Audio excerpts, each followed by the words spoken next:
In this evening's edition of The Health Report, Chamela Pullen zooms in on the shortage of certain drugs in Jamaica and the Caribbean. More and more people are becoming drug resistant.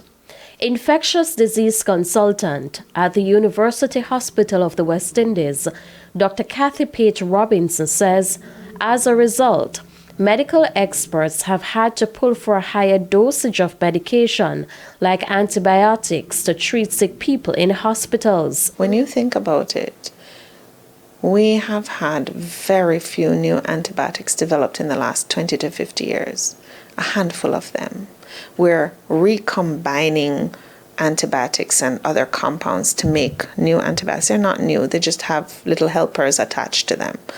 And when you look at the germs, the proportion of drug-resistant organism infections is increasing significantly. But there's a problem. Dr. Page Robinson says a lot of these drugs are difficult to source. She pointed to resource limitations being experienced in Jamaica and the wider Caribbean. There are some things that just don't come into the region from the manufacturers because the Caribbean region as a whole is a very small population compared to somewhere like the United States. So our use of these agents is very small.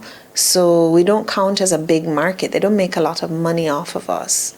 So they're not likely to send it to us if they have limited supplies. They're going to send it where they're going to get the big bucks. And that's also hurting us because then we have to buy it from second or third hand sources. And each time you change hands, you increase the price. Dr. Page Robinson offers this suggestion. One possible solution would be for us to start manufacturing some of these agents ourselves. We used to have some manufacturing of antibiotics in Jamaica way back when, possibly before I was a doctor. It would be nice if we considered looking at what we can produce and manufacture ourselves. That could help from a regional perspective. And it's something that could be done as a collaboration between different countries in the Caribbean to put the resources together to form a collaborative manufacturing facility. With your health report, I'm Chamela Pullen wishing you good health.